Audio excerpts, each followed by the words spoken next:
ગઈ કાલે lecture number 5 ની અંદર આપણે સ્ફટિક લેટિસ અને એકમ કોષનો અભ્યાસ કર્યો હતો.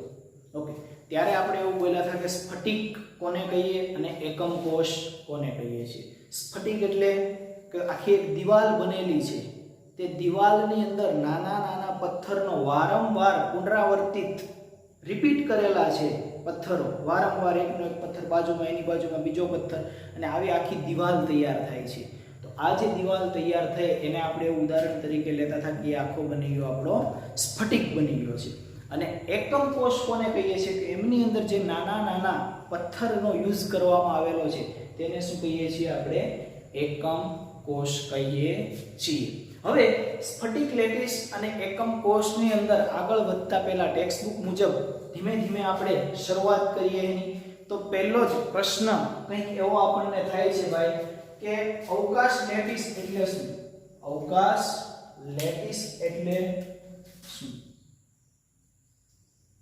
અવકાશ લેટિસ એટલે શું?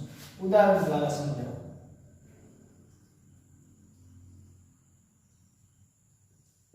લો ભાઈ, આવો એક પ્રશ્ન આપણને કીધો કે અવકાશ લેટિસ એટલે શું? ઉદાહરણ ટેક્સ્ટ બુકમાં ડાયરેક્ટ આપેલું છે. હું તમને ક્વેશ્ચન બનાવતો જઈશ અને એ ભણાવતો જઈશ, એટલે તમને સરળ પડે. પ્રશ્ન પૂછાય તો કઈ રીતે પૂછાય એ ખબર પડે.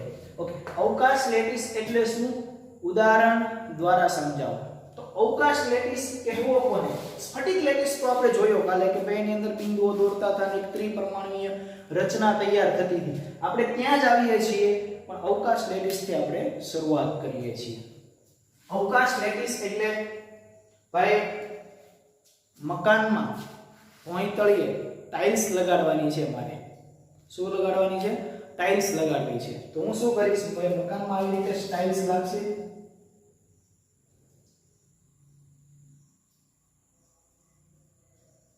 આવી રીતે ટાઇલ્સ લગાડી.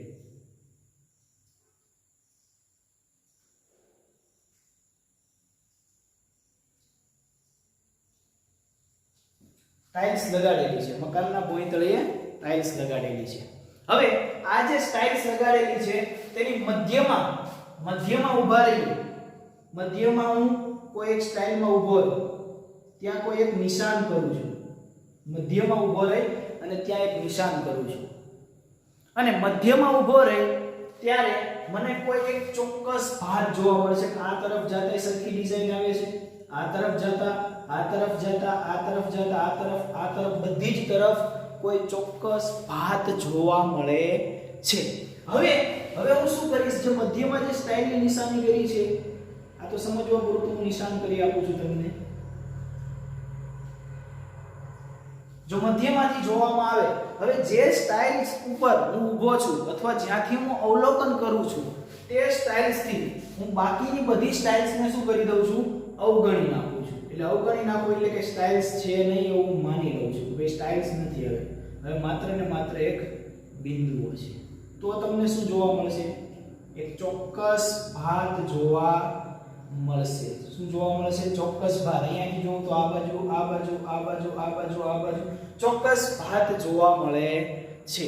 હવે તમારી ટેક્સ્ટ બુકની અંદર એક શબ્દ વાપરેલો હોય છે ઢાંચો. ઢાંચા ઉપર ઊભા રહીને. ઢાંચો એટલે બીજું કંઈ નહીં, આ બિંદુ, એક બિંદુ ઉપર ઊભા રહીને જ્યારે ભાત જોઉં છું ત્યારે. ઢાંચો એટલે શું? એક બિંદુ ઉપર. હવે આ ઢાંચા ઉપર ઊભા રહી અને હું જો અવલોકન કરું તો મને બધી જ દિશામાં એક બિંદુઓ જોવા મળશે. બધા એ શું બતાવે છે? ચોક્કસ પ્રકારની ભાત બતાવે છે, ડિઝાઇન બતાવે છે. તેને હું શું કહીશ?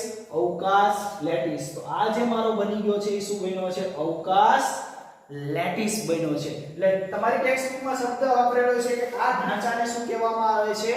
અવકાશ લેટિસ કહેવામાં આવે છે. આ જે ઢાંચા છે એને શું કહેવામાં આવે છે? અવકાશ લેટિસ. ત્યાંથી અનુકરણ કરી અને હું સરસ મજાની સ્ટાઇલ્સ લગાડી શકું, ભાત પાડી શકું, ડિઝાઇન પાડી શકું. તો આ ઉદાહરણ દ્વારા સમજાવી દીધું. ટાઇલ્સનું ઉદાહરણ આપ્યું આપણે, અને અવકાશ લેટિસ કોને કહેવાય.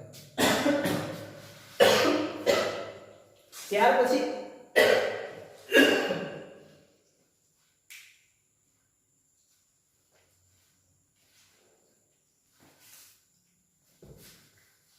બીજો એક શબ્દ વાપરેલો છે મોટિફ એટલે શું? મોટિફ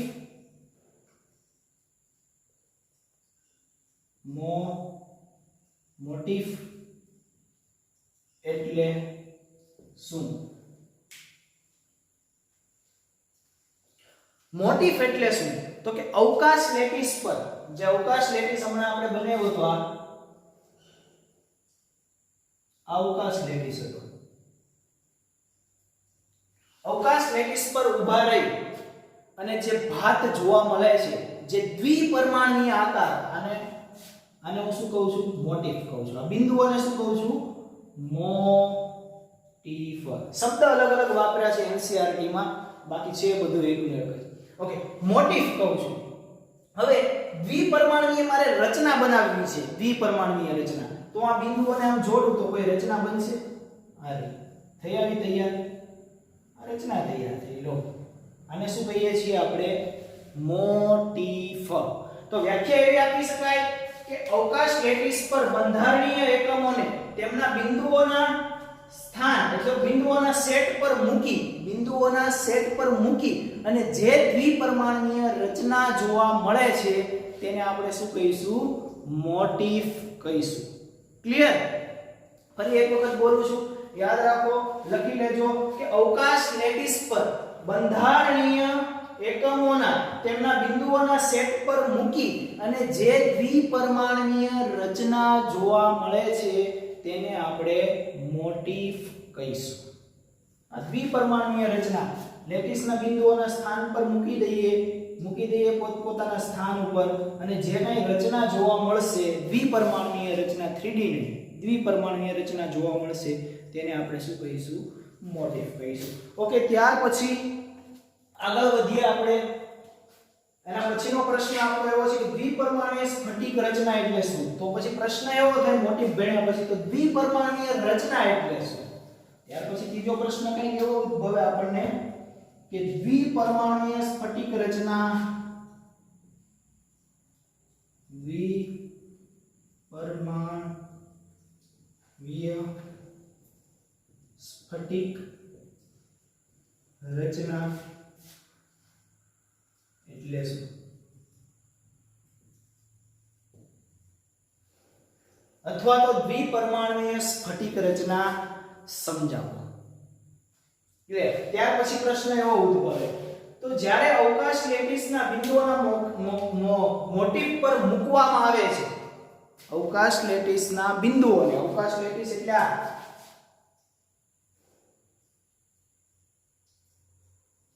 આ બિંદુઓને, અવકાશ લેટિસના બિંદુઓને જ્યારે મોટિફ એટલે કોઈ ઘટક પરમાણુ તરીકે લઈ લે, મોટિફ પર મૂકવામાં આવે છે ત્યારે કોઈ દ્વિપરિમાણીય રચના તૈયાર થાય છે.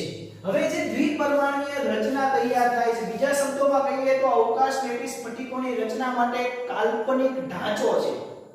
શું છે? કાલ્પનિક ઢાંચો છે. ઢાંચો એટલે શું? ક્લિયર છે ને? જ્યાં ઊભા રહીએ અને આપણે અવલોકન કરીએ છીએ તે. બીજા શબ્દોમાં આને લેટિસ બિંદુ પણ કહીએ છીએ. શું કહીએ છીએ? લેટિસ બિંદુ.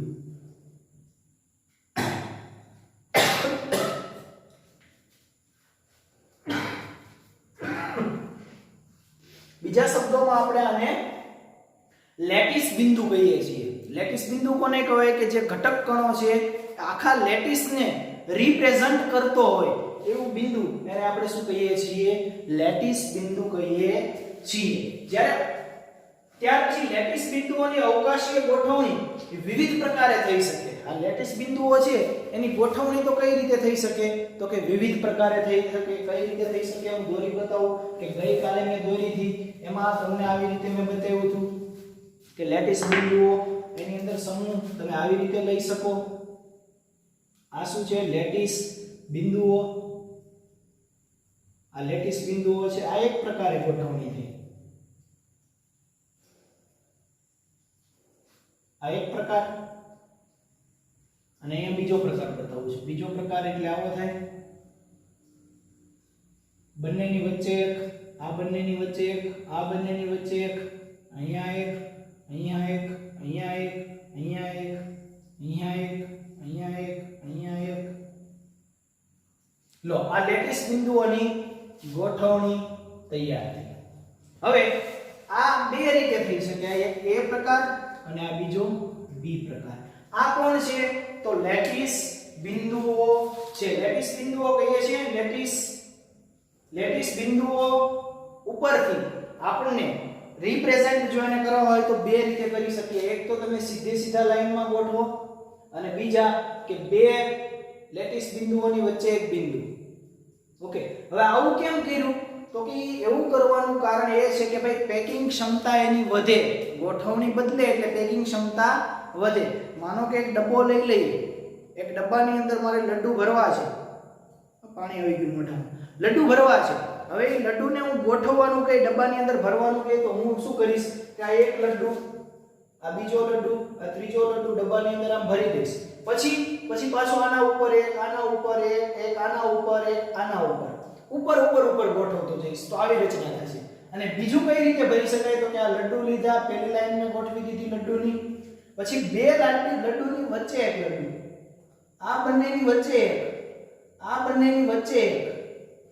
આ પણ શક્ય છે. તો આના જેવી આકૃતિ થઈ ગઈ. તો લેટિસ બિંદુઓને આપણે બે રીતે ગોઠવીએ છીએ.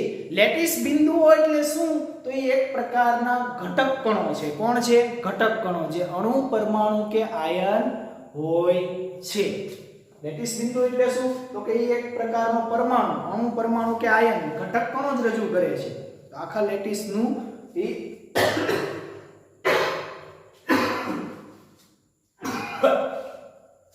ક્લિયર છે. તો દ્વિપરમાણુય સ્ફટિક રચના એટલે શું? તો એની અંદર આપણે લેટિસ બિંદુઓ. ત્યાર પછી એક પ્રશ્ન હજી એવો ઉદ્ભવે કે ભાઈ સ્ફટિક લેટિસની તો પછી લાક્ષણિકતા જણાવો. શું જણાવો? સ્ફટિક લેટિસની લાક્ષણિકતા જણાવો. સ્ફટિક લેટિસની લાક્ષણિકતા જણાવો.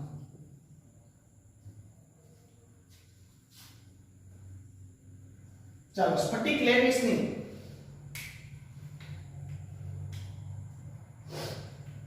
લાક્ષણિકતા આપણે જણાવવાની છે. તો જોઈ લઈએ લાક્ષણિકતા. તો આપણે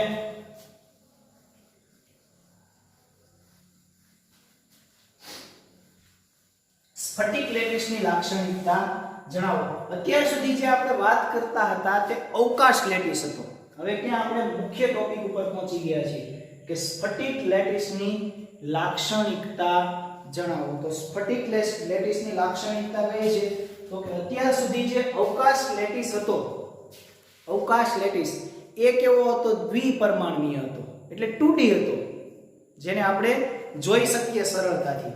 ઓકે, હવે જે સ્ફટિક લેટિસની લાક્ષણિકતા ભણવા જઈ રહ્યા છીએ તો એ ત્રિપરમાણુય છે. કેવું છે? ત્રિપરમાણુય છે. સ્ફટિકમય ઘન પદાર્થોના લેટિસ બિંદુઓની ત્રિપરમાણુય ગોઠવણી છે. કેવી છે? અહીંયા લેટિસ બિંદુઓની ત્રિપરમાણુય ગોઠવણી છે. ત્રિપરમાણુય ગોઠવણી છે. ત્રિપરમાણુય મતલબ 3D ગોઠવણી છે. હવે આપણે સ્ફટિક લેટિસ જે તૈયાર થતો હતો તો તેમની અંદર એકમ કોષ જે હતો એ વારંવાર પુનરાવર્તિત થતો હતો. તો આપણે એવું કહી શકીએ કે ભાઈ જે મોટિફ છે, મોટિફ એ કેવો હોવો જોઈએ?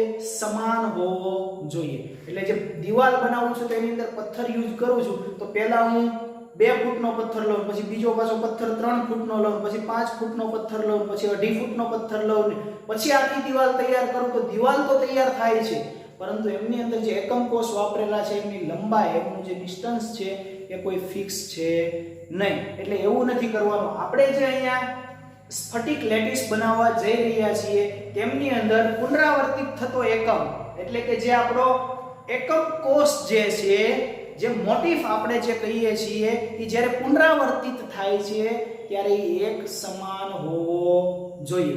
બીજો એક શબ્દ ટેક્સ્ટમાં વાપરેલો હોય છે કે એમના દિક વિન્યાસ. કેવો વિન્યાસ? દિક્વિન્યાસ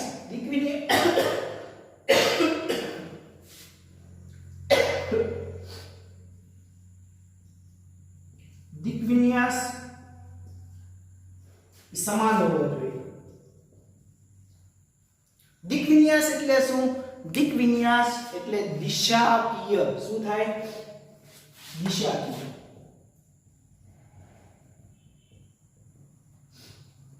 દિશાકીય ગોઠવણી કેવી હોવી જોઈએ? સમાન હોવી જોઈએ. બધી જ દિશામાં ડિસ્ટન્સ જે છે એ સમાન હોવું જોઈએ. એટલે દિક્વિન્યાસ છે એમના કેવા હોવો જોઈએ? સમાન. જ્યારે દિક્વિન્યાસ શબ્દ વાપરે એનો મતલબ દિશાકીય ગોઠવણી જે છે તે કેવી હોવી જોઈએ? સમાન હોવી જોઈએ. ત્યાર પછી હવે આપણે એમાં ભણવાની છે એમની લાક્ષણિકતાઓ. તો સ્ફટિક લેટિસની લાક્ષણિકતા, લેટિસના પ્રત્યેક બિંદુ, લેટિસ બિંદુને સ્ફટિકના પ્રત્યેક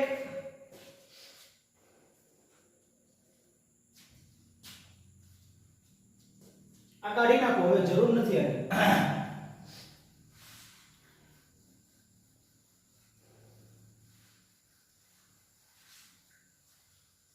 ચલો લાક્ષણિકતાની અંદર પ્રથમ લાક્ષણિકતા સ્ફટિકના લેટિસના પ્રત્યેક બિંદુને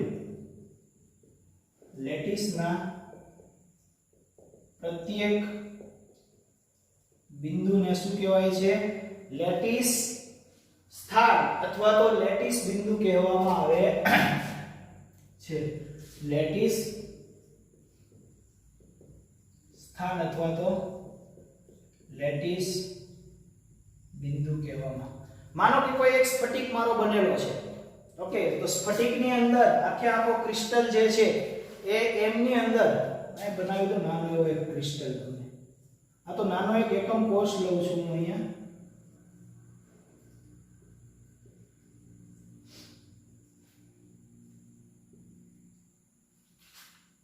સોરી, થોડો વ્યવસ્થિત બનાવું, તમને સમજાઈ શકે એવો બનાવું. ફટાફટ સ્પીડથી, કેમ કે લાક્ષણિકતા આપણે જોવાની છે.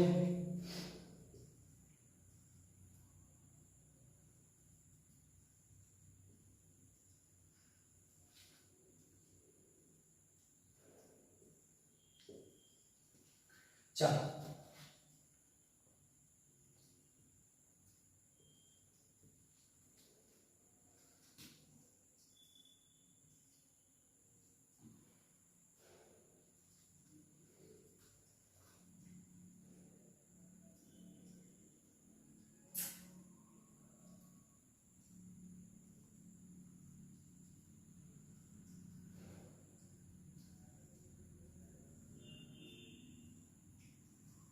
આ એક યુનિટ સેલ થઈ ગયો, એટલે એકમ કોષ. હવે મારે આખો સ્ફટિક જોઈએ છે, એટલે આખો સ્ફટિક તો મેં બનાવતો નથી, પણ થોડો બતાવી દઉં જેથી આપણે લાક્ષણિકતા છે થોડી વ્યવસ્થિત સમજી શકીએ. લો ભાઈ, આવી રીતે કન્ટિન્યુ તમે બનાવતા જાઓ તો આખો એક સ્ફટિક તૈયાર થશે.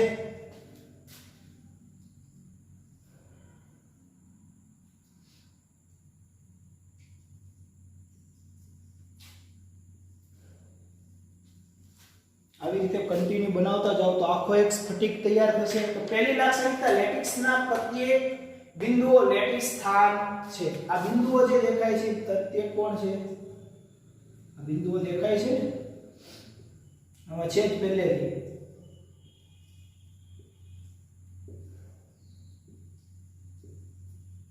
થોડા ડાર્ક કરી દો એટલે તમને વ્યવસ્થિત દેખાય. ચાલો, લેટિસના પ્રત્યેક બિંદુ એટલે આખો લેટિસ છે, અધૂરો લેટિસ બનાવેલો છે, તમે આખો બનાવી શકો છો. આ લેટિસના જે બિંદુઓ છે આને લેટિસ બિંદુ કહેવાય. શું કહેવાય? લેટિસ બિંદુ અથવા તો લેટિસ સ્થાન કહેવાય છે. કોઈ પણ કહી શકો તમે, અથવા તો લેટિસ સ્થાન પણ તમે કહી શકો છો. ત્યાર પછી બીજી લાક્ષણિકતા છે સ્ફટિક લેટિસનું પ્રત્યેક બિંદુ એક ઘટક કણ દર્શાવે છે. સ્ફટિક લેટિસનું પ્રત્યેક બિંદુ એક ઘટક કણ દર્શાવે છે.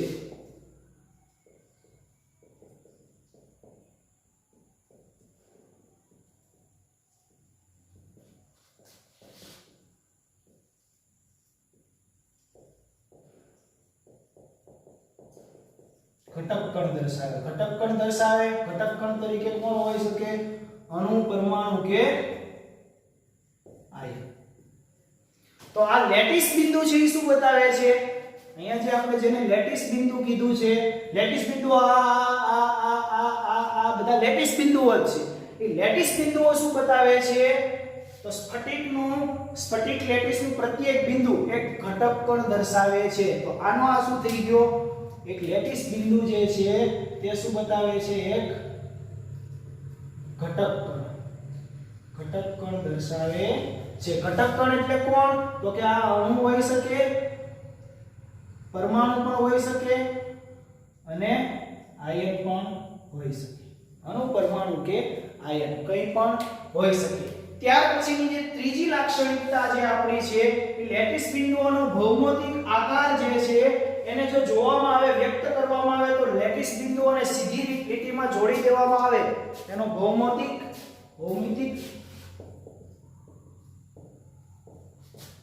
આકાર. તો તમને એક ચોક્કસ પ્રકારની રચના જોવા મળે છે. સીધી લીટીમાં જો જોડવામાં આવે તો લેટિસ બિંદુઓને, આ બધા લેટિસ બિંદુઓ છે, હમણાં આપણે દોર્યા હતા, અત્યારે તે તૈયાર થઈ ગયો. તો આ જે બધા લેટિસ બિંદુઓ છે એમને સીધી લાઈન વડે જોડવામાં આવે તો શું થાય છે? એક ચોક્કસ ભૌમિતિક આકાર. જો આને હું જોડી દઉં, આને જોડી દઉં, આને જોડી દઉં, આને જોડી દઉં, ફરી પાછું શું કરું? તો કે આને જોડી દઉં, આને જોડી દઉં, આને જોડી દઉં, આને જોડી દઉં. તો આપણે બધાને જો સીધી લીટીમાં જ જોડ્યા, કે ત્રાસી લીટીમાં જોડ્યા નહીં. તો સીધી લીટી એટલે એ બિંદુથી અહીંયા સુધી જઈએ એટલે સીધી લીટી થઈ. તો સીધી લીટી વડે જ્યારે જોડવામાં આવે છે ત્યારે એક સ્ફટિક લેટિસ એટલે તો કોઈ આકાર આપણને જોવા મળે છે. જોડ્યા વગર તો કોઈ આકાર જોવા નથી મળતો. તો ત્રીજી લાક્ષણિકતા છે કે ભાઈ જે આ લેટિસ બિંદુઓ છે એમને જો સીધી લીટી વડે જોડવામાં આવે તો કોઈ ભૌમિતિક આકાર જોવા મળે છે. ક્લિયર છે આટલું?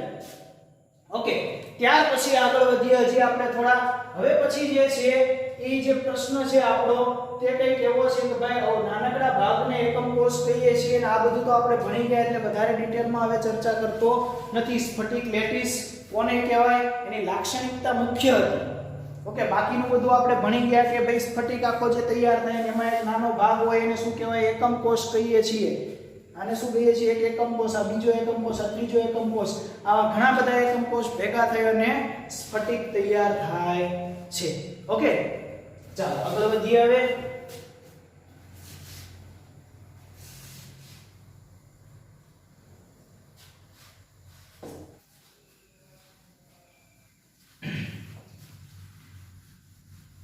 ચાલો ત્યાર પછી સ્ફટિક લેટિસની આપણે સરસ મજાની વાત કરી. હવે આપણે કોની વાત કરશું? એકમ કોષની. એકમ કોષ એટલે શું? એકમ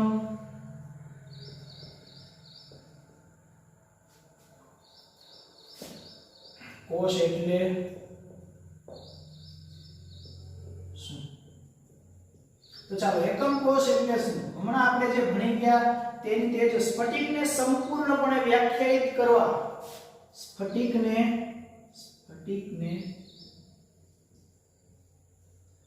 સંપૂર્ણ વ્યાખ્યાયિત કરવા સ્ફટિક અવકાશ લેટિસના માત્ર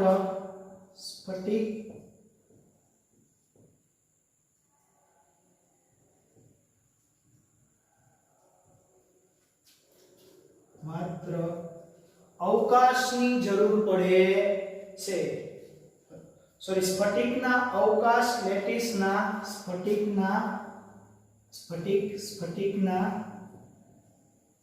અવકાશ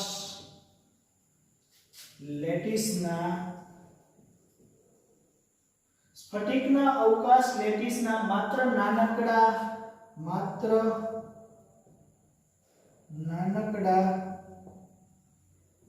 ભાગની જરૂર પડે છે.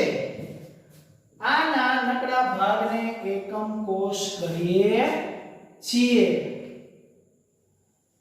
આ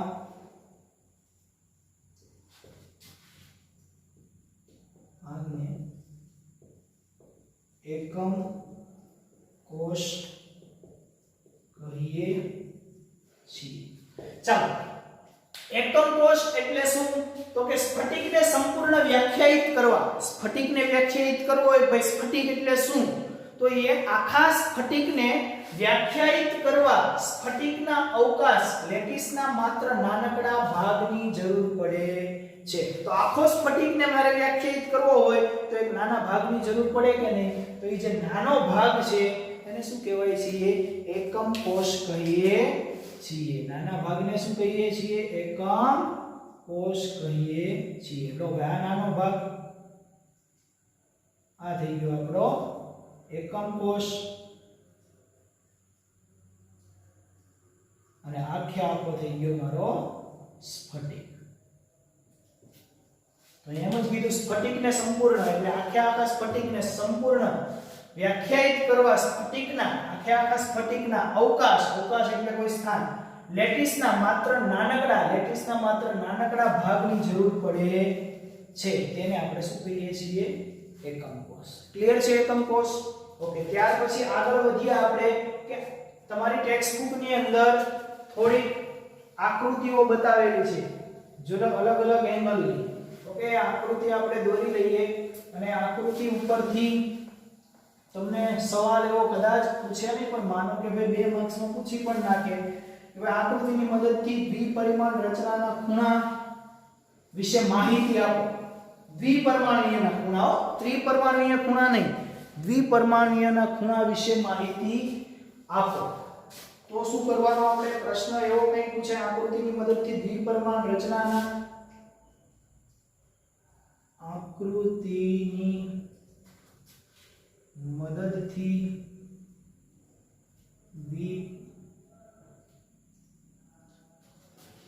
દ્વિપરિમાણ ખૂણા ના માપ સમજાવો. દ્વિપરિમાણીય ખૂણા અને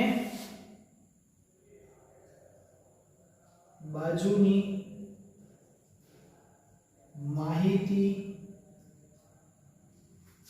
માહિતી સમજાવો. આવો પ્રશ્ન તમને પૂછે. તમારી ટેક્સ્ટ બુક ની અંદર તમને આપેલું હોય છે, ટેક્સ્ટ બુક ની અંદર તમને આપેલું હોય છે, ટેક્સ્ટ બુક ની અંદર આકૃતિઓ બનાવેલી છે બધી સરસ મજાની. અહીંયા જે આપેલું છે તેની હું વાત કરવા જઈ રહ્યો છું. આ જે આપેલું છે ને 1 2 3 4 અને 5 આકૃતિ, નીચે લખેલું દ્વિપરિમાણ શક્ય એકમો.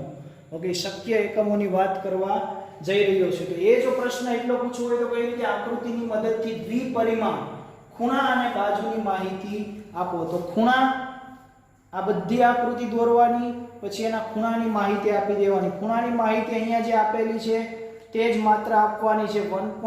અહીંયાથી દ્વિપરિમાણ બાજુની લંબાઈ AB તથા બાજુઓ વચ્ચેનો ખૂણો જે છે તે ગામા છે, અને ચતુષ્કોણને એકમ કોષ તરીકે પસંદ કરવામાં આવે. દ્વિપરિમાણીય શક્ય એકમ કોષ આકૃતિમાં બતાવેલા છે. આકૃતિમાં કાંઈ નથી બતાવેલું ભાઈ, 60 નો ખૂણો અને 90 નો ખૂણો બતાવેલો છે, 2 90 ના અને 1 60 નો બતાવેલો છે. નીચે જે બતાવેલો છે કોમન તમને એવું કીધેલું છે કે 90 નો ખૂણો છે, એટલે 2 અલગ તમને 60 ના એંગલ બતાવેલા છે. આવી રીતે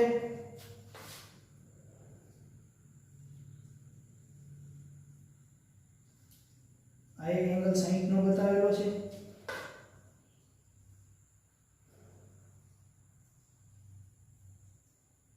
બીજો એક તમને 90 નો બતાવેલો છે,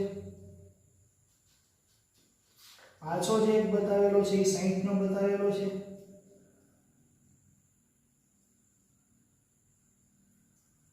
અને બીજો એક બતાવેલો છે ફરી 90 નો બતાવેલો છે.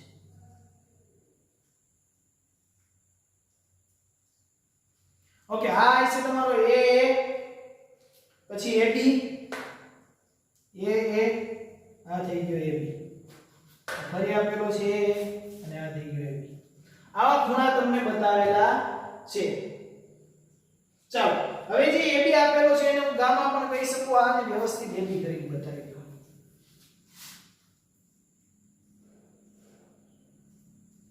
આવી રીતે ગામા કરીને બતાવી દઈએ. આવા એંગલ આપેલા છે. દ્વિપરિમાણીયની અંદર એંગલ આપેલા છે. આ માત્ર માહિતી માટે છે. આગળ આ ચેપ્ટરની અંદર આ 60 નો એંગલ કેમ બને, કોની વચ્ચે કયો એંગલ કેટલો બને, તે B અને A વચ્ચે એંગલ કયો બને, A વચ્ચે એંગલ કયો બને, B C વચ્ચે એંગલ કયો બને, એ બધા જ ખૂણાની માહિતી આપણે આગળ ડિટેલમાં ભણીશું. ઓકે, અહીંયા તો માત્ર ખાલી એની સમજૂતી આપેલી છે 2D ની, બહુ કંઈ ખાસ નથી. આની આ જ વસ્તુ આપણે આ ચેપ્ટરની અંદર આગળ ભણવાની છે, તો ત્યાં આપણે વધારે ડિટેલમાં જોઈશું. તો આવતીકાલે જ્યારે આપણે આવશું ત્યારે લેક્ચર નંબર 7 ની અંદર ખરેખર ચેપ્ટરની મજા હવે આવશે, કેમ કે અહીંયાથી આપણી આખી 3D ચાલુ થાય છે, ઇમેજિનેશન કરવાનું ચાલુ થાય છે હવેથી આપણું. એટલે હવે જે કરવાનું છે બધું ઇમેજિનેશન છે, એક પ્રકારની સમજૂતી છે, કંઈ ગોખવા જેવું કંઈ છે નહીં. મસ્ત મજાનું જો તમને ફાવી જશે ઇમેજિનેશન કરતા તો ચેપ્ટરની અંદર પણ ખૂબ જ મજા આવશે. અહીંયા સુધી જે બધું હતું થિયોરેટિકલ પોર્શન તો આખો બધો કે નાની નાની વ્યાખ્યાઓ, નાના નાના શબ્દો સમજવાના, એવું હવે નહીં આવે. હવે જે આવશે તે બધું આખું આપણું 3D ઉપર આવશે, કે 3D નો અભ્યાસ કરવાનો. ભાઈ અવકાશની અંદર અણુ પરમાણુ કે આયનની ગોઠવણી કઈ રીતે થયેલી હોય, તેના સ્થાન કેવા હોય, એ કઈ રીતે બધા ગોઠવાયેલા હોય વગેરેની માહિતી હવે આપણે અભ્યાસ કરશું. તો લેક્ચર નંબર 7 ની અંદર આવતીકાલે જ્યારે આપણે આવશું ત્યારે એનો અભ્યાસ કરશું. Okay, thank you.